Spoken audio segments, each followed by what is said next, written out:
Assalamualaikum warahmatullahi wabarakatuh. Oke, terus yang dapat menghalangi komunikasi interkultural apa?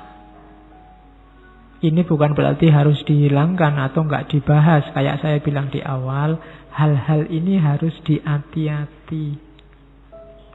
Perbedaan agama, perbedaan ras, etnis, suku, perbedaan pendidikan, perbedaan status, perbedaan umur, perbedaan gender, perbedaan ekonomi, perbedaan kemampuan individu.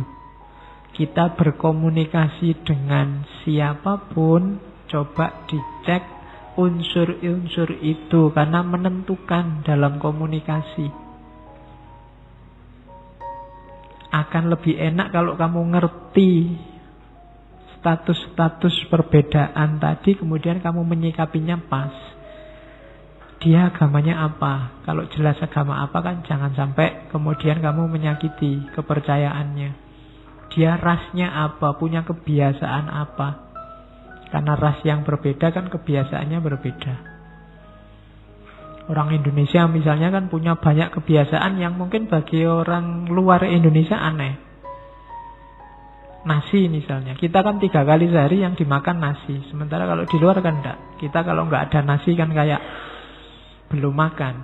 Meskipun sudah roti, sudah macam-macam, tapi belum nasi kok. Nah, itu kan orang luar heran sama orang Indonesia gitu.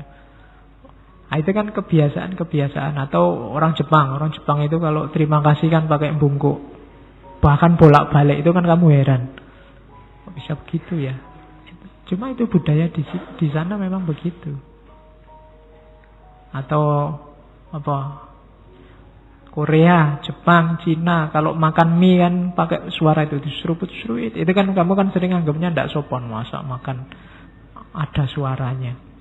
Atau mungkin masyarakat budaya tertentu kadang-kadang memang sengaja memperlihatkan sendawa, gelegean. Bagi kita mungkin tidak sopan. Tapi dalam budaya tertentu, habis dikasih makan, kadang-kadang malah harus pura-pura bersendawa, biar kelihatan puas.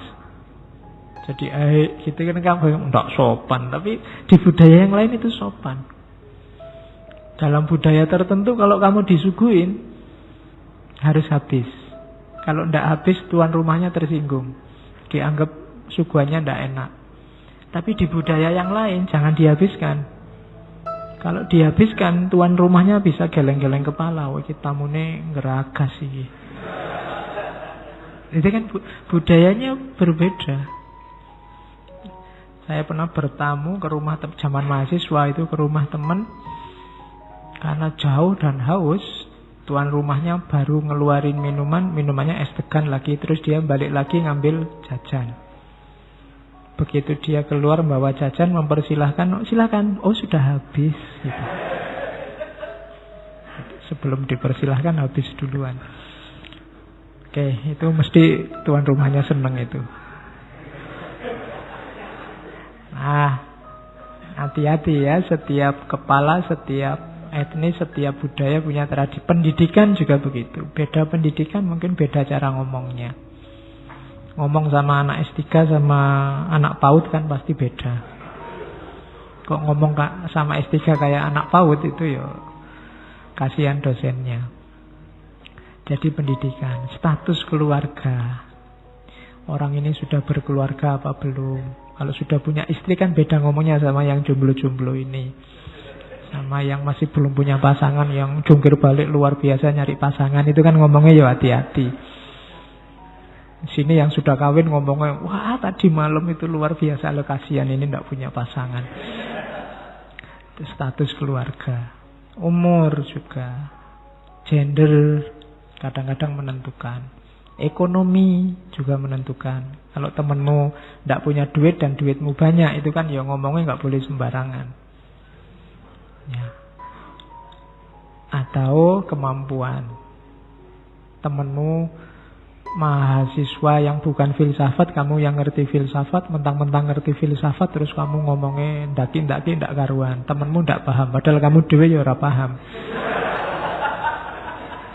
Ya. Tapi kan kamu menang gaya.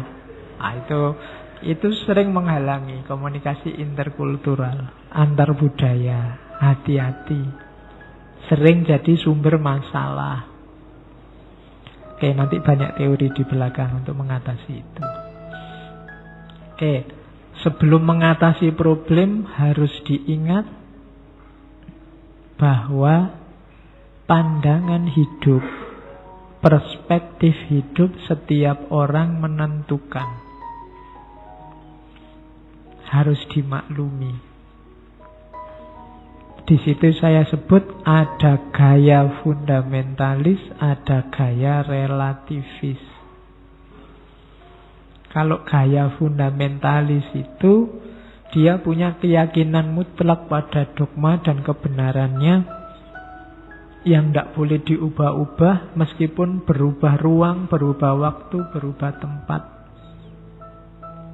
Harus begitu, tidak bisa ditawar. Ada orang yang punya gaya perspektif hidup semacam ini. Jadi dia ada dimanapun, dia merasa harus begitu.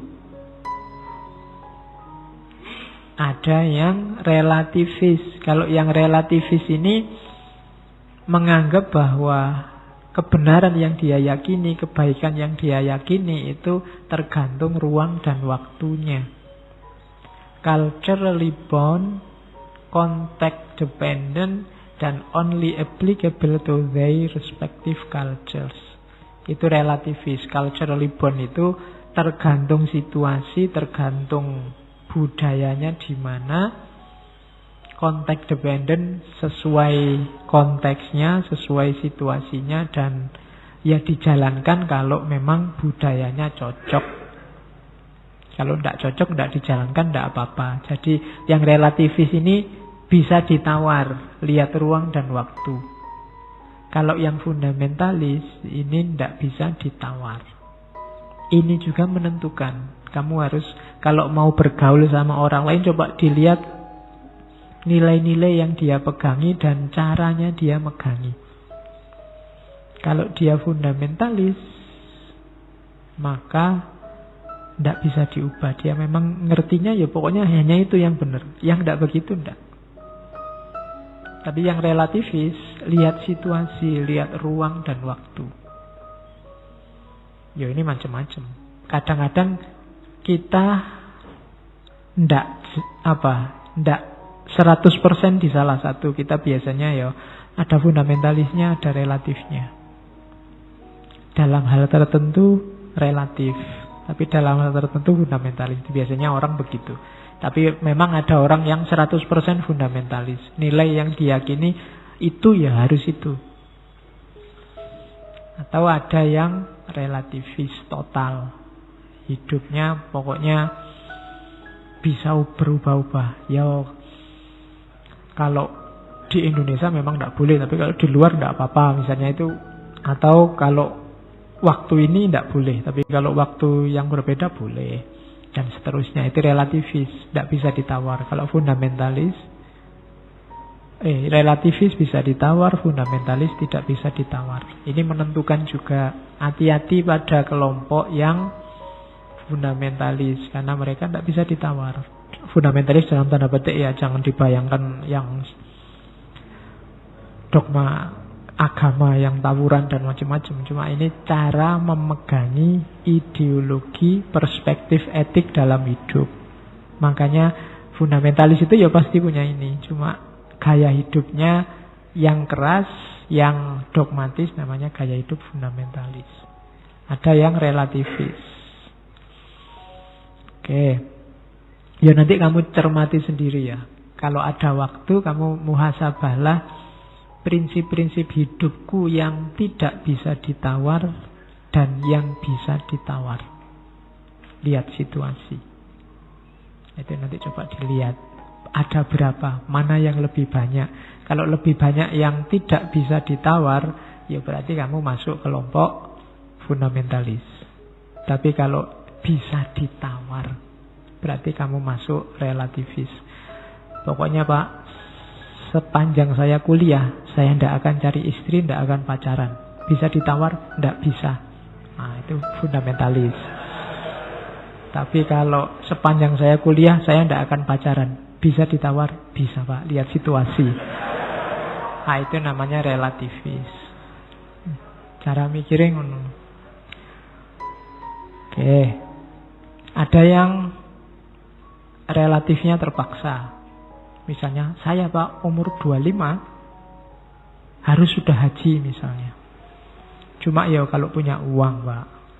Nah itu sebenarnya dia tidak mau relatif, tapi ya kepeksa wong tidak ada uangnya. Nah itu namanya relatifnya terpaksa oleh situasi. Aslinya masih fundamentalis. Kalau memang ada uang, saya ya naik haji umur 25 misalnya. Meskipun sekarang kelihatannya agak tidak mungkin. Kalau kamu niat sekarang ingin naik haji umur 25, itu agak susah. Kecuali kamu punya uang sangat banyak. Karena ngantri haji sekarang hampir 30 tahun. Jadi kalau kamu daftar sekarang ya kamu mungkin berangkatnya nanti umur-umur 50 sekian. Itu kalau sekarang kamu punya uang terus daftar. Tapi kalau daftarnya masih 10 tahun lagi ya besok umur 60 mungkin 60-70 kamu naik haji. Oke, untuk malam hari ini saya cukupkan sekian dulu. Mohon maaf kalau ada yang kurang berkenan, mungkin 1-2 kekurangan apa, mohon dimaklumi. Kalau ada kekhilafan, kealpaan yang teman-teman ngerti benernya seperti apa, ya silahkan disampaikan. Kurang lebihnya mohon maaf. Wallahul muwaffiq, wallahu a'lam bissawab. Wassalamualaikum warahmatullahi wabarakatuh.